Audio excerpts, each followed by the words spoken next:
السلام علیکم ورحمۃ اللہ۔ آج کا جو ہمارا لیکچر ہے اس میں انشاءاللہ ہم قادیانیت کی جو بیس اور بنیاد ہے، اور جو قادیانی کلٹ کا جو فاؤنڈر ہے مرزا قادیانی، اس کا انتخاب کب، کہاں پر اور کیسے ہوا، اس حوالے سے کچھ تفصیلات آپ کے سامنے رکھیں گے۔ تو سب سے پہلی چیز کہ مرزا غلام احمد قادیانی جو بانی مذہب ہے اس فتنے کا، اس کا انتخاب باقاعدہ سیالکوٹ کچہری میں ہوا اور 4 لوگوں کے انٹرویو ہوئے، جس میں سے مرزا غلام قادیانی کا انتخاب کیا گیا۔ اور یہ بات لکھی ہے آغا شورش کشمیر رحمہ اللہ نے اپنی کتاب میں تحریک ختم نبوت پیج نمبر 23 پہ۔ اور اس کا انٹرویو کس نے لیا اور کس کے ساتھ اس کا مرزا غلام قادیانی کا ڈائریکٹ تعلق تھا، اس شخص کا نام باقاعدہ ریکارڈ میں موجود ہے، مسٹر بٹلر ایم اے، جو کہ برطانوی حکومت کا ایک ایجنٹ تھا، حساس ادارے کا ایک ایکٹیو ممبر تھا، اور سیالکوٹ میں پادری تھا چرچ میں۔ لیکن اس کا مرکزی اور بنیادی جو کام تھا وہ ایجنٹ کے طور پہ اور حساس ادارے کے طور پہ اس کو جو ذمہ داری دی گئی تھی وہ کام سر انجام دے رہا تھا سیالکوٹ میں۔ اور جانے سے پہلے بھی باقاعدہ اس کی اسپیشل ملاقات ہوئی ہے کچہری میں مرزا غلام قادیانی سے۔ اور مرزا غلام قادیانی ایک معمولی سی نوکری کرنے والا شخص تھا، اور یہ یہاں پر کیسے پہنچا یہ بھی پورا پیچھے پورا بیک گراؤنڈ ہے کہ پینشن لینے کے لیے آیا تھا، اور وہ پینشن کے پیسے کھا گیا، 750 اس وقت کے پیسے کھا گیا، اور پھر گھر نہیں گیا، اور یہاں پہ معمولی تنخواہ پہ نوکری پہ لگ گیا سیالکوٹ کچہری میں منشی کے طور پہ۔ اور مرزا غلام قادیانی کو 2 چیزوں نے انگریز کا اعلیٰ کار بننے پہ مجبور کیا۔ ایک چیز یہ دولت چاہتا تھا، دوسری چیز یہ شہرت اور طاقت چاہتا تھا، کیونکہ اگر اس کا بیک گراؤنڈ دیکھا جائے، خاندانی بیک گراؤنڈ، تو اس کا جو باپ تھا اس کے دور میں اور اس سے پہلے کچھ پہلے، یعنی کہ اس کے دادا کے دور میں، ان کے پاس بہت بڑے علاقے اور بہت بڑی زمینیں تھیں، اور زمیندار تھے، اثر و رسوخ تھا، ایک سے تھی ان کے اپنے علاقے میں۔ لیکن جب سکھ آیا تو سکھ نے ان سے وہ زمینیں لے لیں اور قبضہ کر لیا ان پہ، تو یہ وہ مقام واپس لینا چاہتا تھا۔ اور اس حوالے سے باقاعدہ دلائل ملتے ہیں، ریکارڈ میں موجود ہیں، اس حوالے سے کیسز بھی چل رہے تھے، کورٹ میں کیسز بھی چل رہے تھے زمینوں کے حوالے سے ان کے۔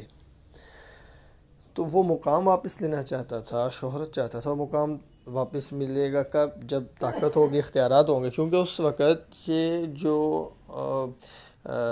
اس ٹائم کی جو حکومت تھی وہ برطانیہ کے پاس تھی، اور برطانیہ کی حکومت کا جب اعلیٰ کار بن جائے گا اور ان سے ان کے ساتھ ان کے مقاصد کے لیے استعمال ہوگا، تو اپنے مقاصد بھی حاصل کرنا آسان ہو جائے گا۔ تو یہ پیچھے اس کے ذہن میں ایک بات تھی۔ اور مرزا غلام قادیانی کو پورا سٹرکچر دیا گیا، اور اس کے بعد مرزا غلام قادیانی گھر جاتا ہے، اور 79 میں باقاعدہ اس نے آغاز کیا اعلان کر کے براہین احمدیہ کا،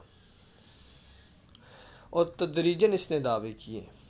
79 سے جو آغاز ہوتا ہے اور ابتدا ہوتی ہے،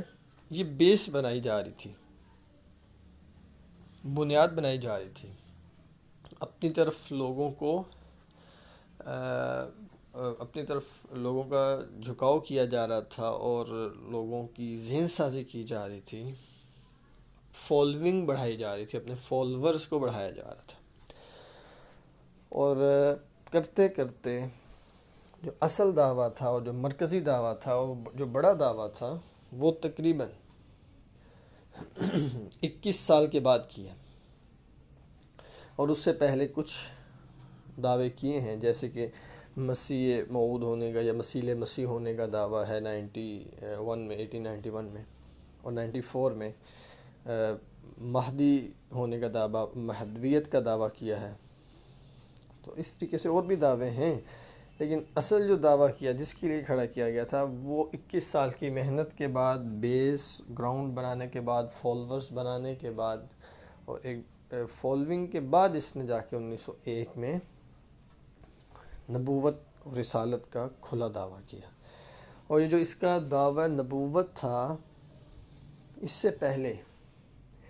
ہی اس نے جہاد کی حرمت کے حوالے سے تحریریں لکھنا شروع کر دی تھیں، اور اس حوالے سے کتابچے لکھنا شروع کر دیے تھے، اور اس حوالے سے اپنے ماننے والوں کی بھی ذہن سازی شروع کر دی تھی، اور جو نہیں مانتے تھے ان کو بھی اس کے اوپر لانے کی کوشش، ناکام کوشش اس نے شروع کی تھی۔ اور خود کو مسلمان پینٹ کر کے اب یہاں پہ ایک بات سمجھنے والی ہے کہ خود کو مسلمان پینٹ کر کے اس نے تمام مذاہب کے مذہبی پیشواؤں کی توہین اور گستاخی کر کے تمام مذاہب کے جو بڑے اس ٹائم لوگ تھے ان کی توجہ کو اپنی طرف کروایا، اور پھر ان لوگوں نے اس کے ان گستاخیوں کے اور توہینات کے ریئیکشن میں اسلام کی توہین کی اور پیغمبر اسلام صلی اللہ علیہ وسلم کی توہین کی۔ یہ وہ ریئیکشن تھا جو مرزا غلام قادینی کی طرف سے توہین ہوئی تھی، اس کا ریئیکشن تھا کہ پھر تمام مذاہب والوں نے، خاص طور پہ ہندوؤں نے اور عیسائیوں نے، آپ صلی اللہ علیہ وسلم کی شان میں اور اسلام کی شان میں جو توہینات کی اور گستاخیاں کی، اس کی ایک بہت بڑی وجہ بر صغیر پاک و ہند میں یہ مرزا غلام قادینی کا یہ طریقہ تھا، اور یہ اس ہی ایجنڈے کے اوپر کام کر رہا تھا جو کہ پہلے بیان کیا جا چکا ہے، کیونکہ خود کو مسلمان پینٹ کر رہے ہیں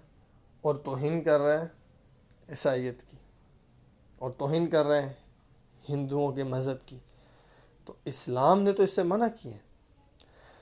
تو دراصل اسلام کی انڈائریکٹ اس نے توہین کی ہے، ڈائریکٹ توہین تو نہیں کر سکتا تھا شروع میں، آغاز میں، جب تک کہ کھل کے سامنے نہیں آیا تھا، تو اس نے انڈائریکٹ وے میں اسلام کی توہین کی، یعنی کہ خود نہیں کی، دوسروں سے کروائی، خود ان کی توہین کی جو اسلام کو نہیں مانتے تھے، تو انہوں نے اس کو مسلمان سمجھ کے اسلام کی توہین کی اور پیغمبر اسلام کی توہین کی۔ تو یہ بہت اہم بات ہے، اس کو سمجھنا چاہیے۔ اور پھر 1901 میں اس نے کھلا اور واضح دعویٰ نبوت کیا، اور اس کا جو دعویٰ تھا جو کہ باقاعدہ اس کتابوں میں مینشن ہے، لکھتا ہے روحانی خزائن کی جلد نمبر 16 پیج 258-259 پہ، سارا وجودی وجودہ ہو کہ میرا جسم اور آپ صلی اللہ علیہ وسلم کا جسم ایک ہی جسم ہے، اور من فرق بینی و بین مصطفیٰ فما عرفانی و مرعا، کہتا ہے جس نے مجھ میں مصطفیٰ میں فرق کیا، تفریق کی، اس نے مجھے نہیں دیکھا اور مجھے نہیں پہچانا، مطلب ہم دونوں ایک ہی ہیں، ہم دونوں میں فرق نہ کرو، تفریق نہ کرو۔ تو یہ کیا تھا؟ یہ صرف نبوت کا دعویٰ نہیں تھا، یہ صرف رسالت کا دعویٰ نہیں تھا، بلکہ یہ آپ صلی اللہ علیہ وسلم کی سب سے بڑی توہین اور گستاخی تھی جو مرزا غلام قادینی نے کی ہے اور لکھی ہے اور عقیدہ دی ہے اپنے فالوورز کو، اپنے ماننے والوں کو، اور ثانی محمد ہونے کا دعویٰ کیا، محمد رسول اللہ ہونے کا دعویٰ کیا، دوسرا محمد ہونے کا دعویٰ کیا، اور وہی عقیدہ جو آپ کو پہلے بتایا گیا، ذل اور بروز اور ہندوؤں کے عقیدے سے اس کو ڈرائیو کیا اور الفاظ تبدیل کر کے اسلام میں اس کو لانے کی ناکام کوشش کی ہے مرزا غلام قادینی نے۔ تو یہ وہی یہ اسٹیٹمنٹ اسی کو ایکسپلین کر رہی ہے، اسی کی وضاحت کر رہی ہے، اسی کی تشریح کر رہی ہے۔ تو یہ تھا مرزا غلام قادینی کا، اس کی تاریخ، اس کی سلیکشن کا پس منظر، اور تدریجاً جو دعووں کی حکمت عملی تھی کہ پہلے ایسے دعوے کروائے گئے جس کی طرف مسلمانوں کا اتنا زیادہ جذباتی لگاؤ نہیں تھا، جیسے کہ مناظر ہونے کا اس نے کہا، خود کو مناظر کے طور پہ پیش کیا، پھر مجدد کے طور پہ پیش کیا، پھر ملہم کے طور پہ پیش کیا، پھر مسیح مسیح کے طور پہ پیش کیا، پھر مسیح ابن مریم کے طور پہ پیش کیا، مسیح موعود کے طور پہ پیش کیا، امام مہدی کے طور پہ پیش کیا، اور ذلی اور بروزی نبی کی اصطلاحات استعمال کی، اور پھر جا کے نعوذ باللہ ثم نعوذ باللہ محمد رسول اللہ ہونے کا دعویٰ کیا، اور دوسرا محمد ہونے کا، اور ثانی محمد ہونے کا دعویٰ کیا۔ تو یہ تدریج اور یہ طریقہ کار اور یہ تسلسل تھا اس کے دعووں کا، اور اصل دعویٰ وہ بتا دیا گیا اور بیان کر دیا گیا کہ اصل دعویٰ کیا تھا۔ جو مطلوب تھا برٹش امپائر کو، وہ کیا ہے اس نے 21 سال کے بعد 1901 میں، اور اب بھی وہ دعویٰ ان کی کتابوں میں موجود ہے، اور اس کو باقاعدہ ایکسپلین کیا ہے اور اس کی تشریح کی ہے مرزا غلام قادینی کے خلفاء نے، جو پوری جماعت کو لے کے چل رہے ہوتے ہیں، اور اس کو خلیفہ کہا جاتا ہے، سو کالڈ خلیفہ کا نام اس کے لیے استعمال کیا جاتا ہے۔ تو انہوں نے باقاعدہ تشریح کی ہے اس عقیدے کی قادینیوں کے۔ تو یہ قادینیت کی سلیکشن کے حوالے سے مختصر آپ کے سامنے گفتگو رکھی گئی ہے۔ انشاءاللہ اگلی تفصیلات قادینیت کے سیاسی پس منظر کے حوالے سے اگلے سیشن میں انشاءاللہ ہم اگلے لیکچر میں دیکھیں گے۔